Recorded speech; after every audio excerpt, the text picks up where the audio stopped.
It's wild to think that my first home theater was built around a 32-inch CRT. Now, after college, I upgraded to an Epson projector that threw an 84-inch image, at least until the dreaded screen door effect showed up. Still, that Epson, it turned me into a front projector junkie. From there, I moved on to a Sony, then 2 JVCs, and eventually, I went all in on a top-of-the-line Sim 2 with custom optics and an anamorphic sled and a 120-inch screen. Now, that Sim 2 setup was peak home theater, nearly 40 grand all in, and as amazing as it was, it can't touch what we're reviewing today, the Hisense 116U7 Mini LED Pro.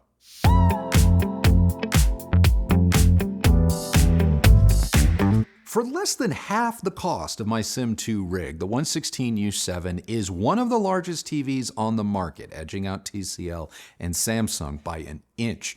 Measuring 116 inches diagonally, this is by far the biggest TV I have ever reviewed.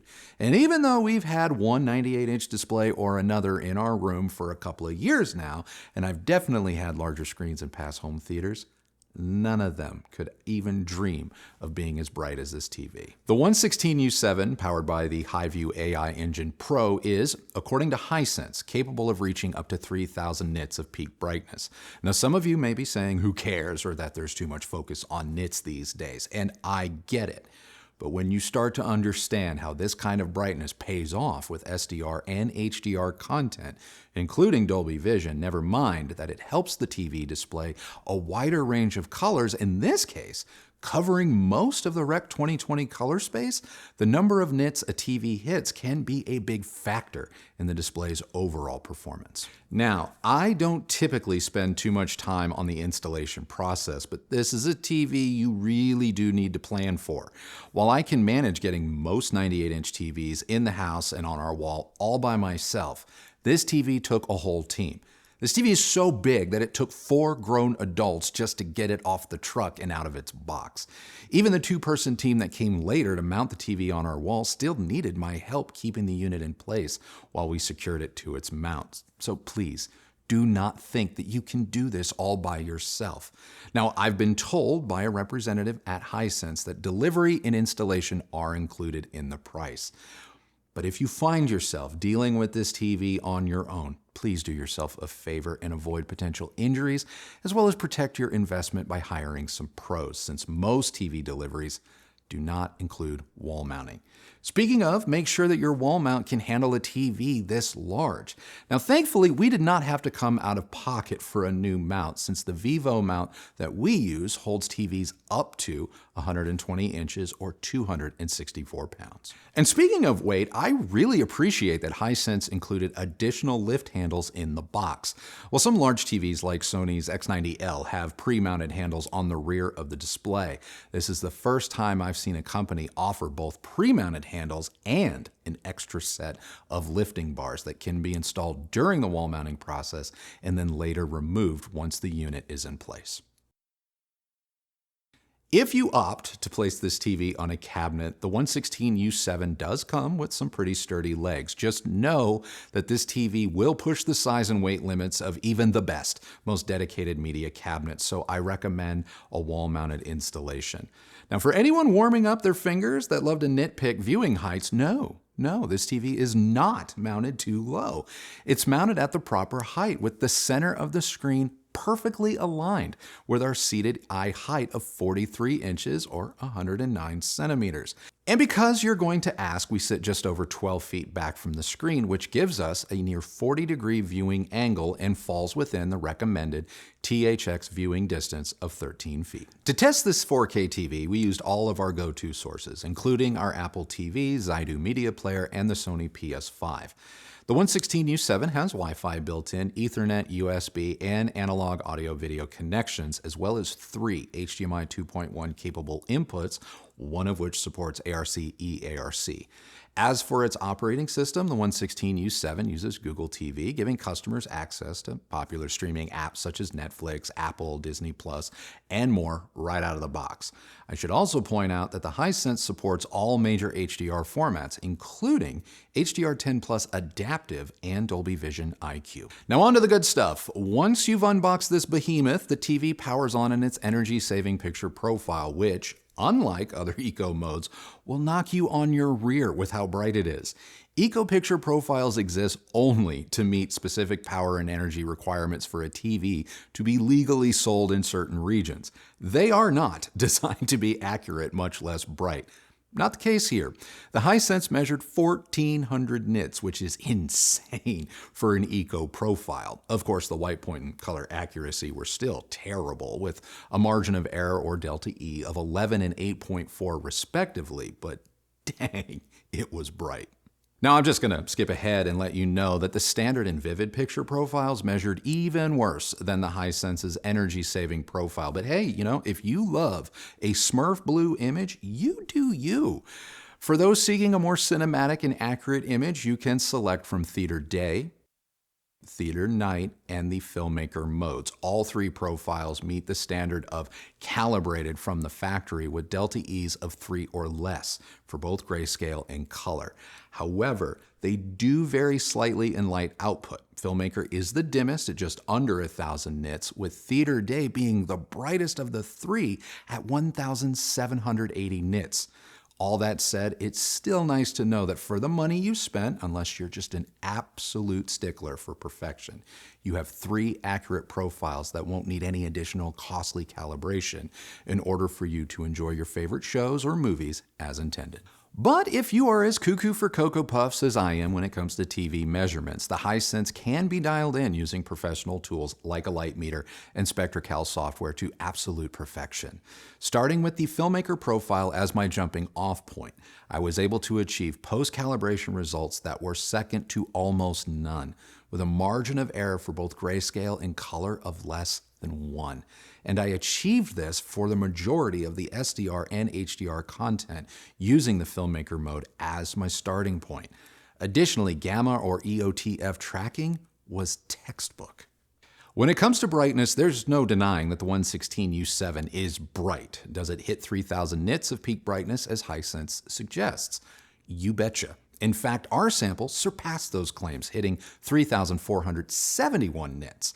Now, the 116U7 could not maintain that value for more than a second or two, but it had no problems maintaining 3,000 sustained nits. Now, using a 100% window, the brightness hovered closer to 1,000 nits sustained in both SDR and HDR, which is still very bright, especially for a display of this size. Now, looking past the nits, when this TV first arrived, it was so bright that I intentionally reduced the brightness.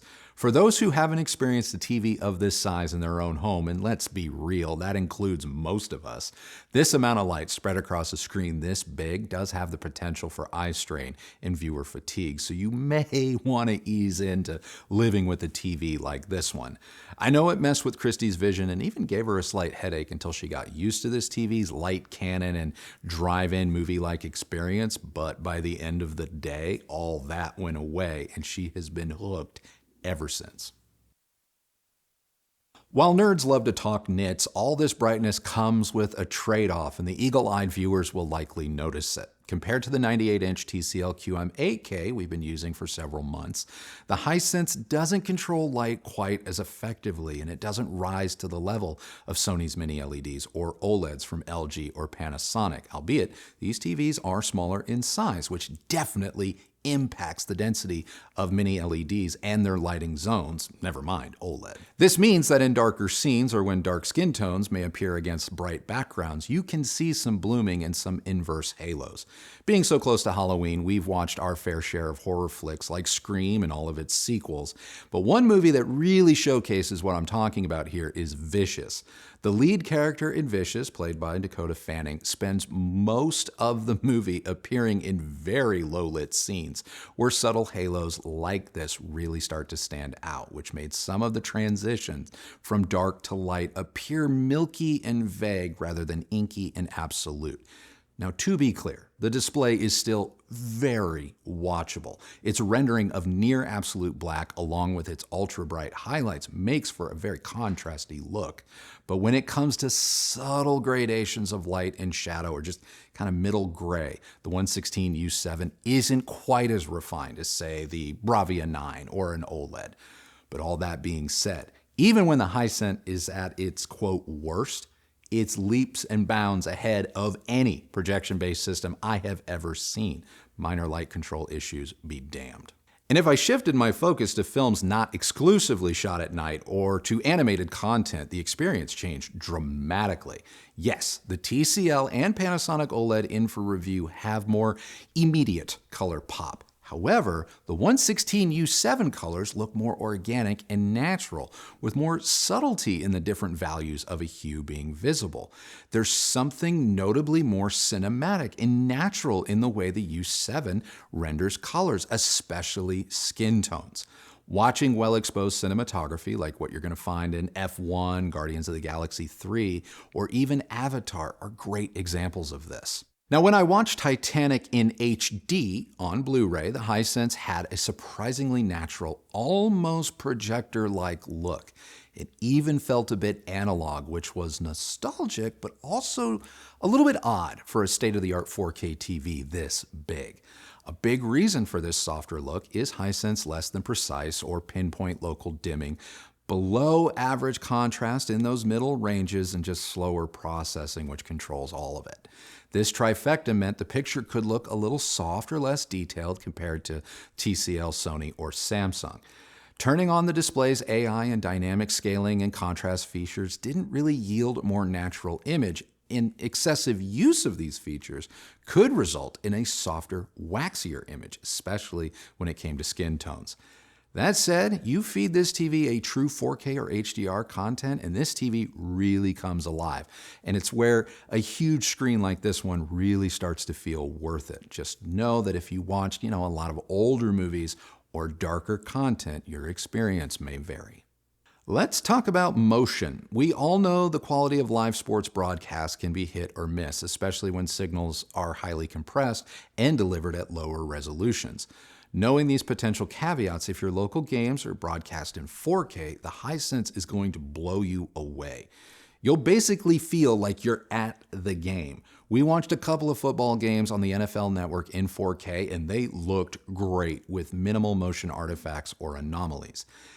Now, if you watch a lot of college football like we do, you know that most of those games are broadcast in 720p, 1080 if you're lucky. Here, the viewing experience is not quite as smooth or pixel perfect. Those games are still a lot of fun to watch on a big screen, but don't expect the Hisense to perform a miracle when displaying lower quality signals. On the other hand, watching movies, even chaotic thrillers like Michael Bay's Ambulance, the Bayhem tracked more true and fluid. And yeah, I'm a nerd. I said Bayhem. As far as gaming on the Hisense, I was genuinely excited to game on this massive TV, even if diehard gamers wouldn't dare dream of it. As much as I love big screen gaming, I'm pretty sure I've met my limit. For once, I have to agree with you real gamers. The 116U7, it's too big for gaming. Even with its native 165Hz panel in what Hisense calls Game Mode Ultra, which has a variable refresh rate of 48Hz all the way up to 165Hz, AMD FreeSync Premium Pro, Auto Low Latency Mode, and Low Latency MEMC, the U7 had trouble keeping pace even with simpler story-based games like The Last of Us or side-scrolling fighters like Mortal Kombat. While I rarely play first-person shooters where your life depends on lightning-fast reflexes on both the part of the player as well as the display, rapid pans or fast-moving combos were just not rendered clearly, often with noticeable smearing or tearing of the background as the panel just struggled to keep pace, and this took me out of the game. Never mind that it was very difficult tracking action across such a large area, which meant that I died a lot. As for off-axis viewing, the 116 is pretty good. There is a minor color and contrast shift as you move further from the center of the screen. However, the screen is just so large that it's not really a problem, and I have definitely seen worse offenders. For those of you curious about reflections, if you're going to put a screen this big in a room like ours, one that has multiple windows, expect it to become a mirror when it's turned off. Despite Hisense's anti-reflectivity claims, they don't appear to be all that relevant in a room like ours. With the TV on, watching anything, it is bright enough to overcome most ambient light, but it's no Samsung in battling reflectivity. While I typically wrap up my reviews with a few comparisons, I don't really have another apples to apples comparison in my back pocket. While I want to say that we review more large displays than most channels, there aren't an endless number of TVs this size on the market, and the few that exist just haven't made their way to me yet. When it comes to 116-inch displays from Hisense, though, the 116U7 is not the only option. There's also the 116UX, which will set you back a cool 25 grand. The 116U7 featured in this review will run you just under $17,000. So what's the difference? The more expensive UX is an RGB mini LED TV that uses a different and newer AI processor that, again, according to Hisense, cleans up lower quality content and improves native 4K in real time. Whereas the U7 seen here uses more traditional mini LEDs, similar to what you can buy from TCL and Sony. Getting back to comparable mini LEDs on the market, the most apples to apples comparison, at least when it comes to size, is TCL's 115-inch QM7K. Now, to be clear, I have not reviewed the 115-inch. We were sent the 98-inch version of the QM7K. At 115 inches, the 7K has fewer local dimming zones than Hisense, but both brands claim to hit similar peak brightness numbers. Now, if we look at the measurements, I can tell you that the 98-inch QM7K that we reviewed came up a little bit short of TCL's own claims, whereas Hisense exceeded theirs and maintained an impressive 3,000 nits on a significantly larger screen. Will the extra brightness be worth the extra $3,000 you're going to spend on the Hisense? Well, that is a question only you can answer. Now, this next bit may frustrate the hardcore videophiles among you, but the few issues I've had with the Hisense haven't stopped me from having some of the most fun I've had in a while when reviewing a product. Even Christy, who I have to normally drag kicking and screaming to watch something that isn't a series, was begging me to put on another movie. And even when the film or the transfer wasn't, tippy top, the scale, the immersion, and the sheer cinematic joy I got from the 116U7 always won me over.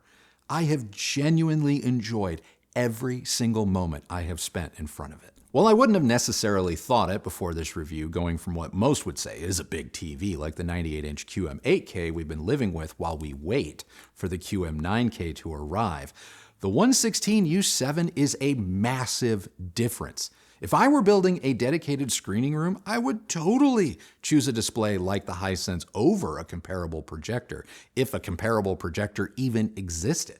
No two-piece projection setup pumps out light or handles HDR content like the 116U7. It performs well in all living situations, and the projectors that may come close, they're really not going to save you that much money or hassle once you consider, potential installation and build-out needs. And while I've owned larger screens, I've never had a theater, dedicated or not, with an image this big that's also this bold, this bright, and this accurate. If it wasn't for the hi-fi side of our channel, I'm not 100% certain I would want to go back to anything smaller, even if the sheer scale of the Hisense isn't the most, living room friendly. Because when it comes to delivering big cinematic thrills, I've never experienced anything this good. So that's it. That is now my review of the 116U7 from Hisense. What did you guys think? What did you guys think? Sorry for the technical mix-up.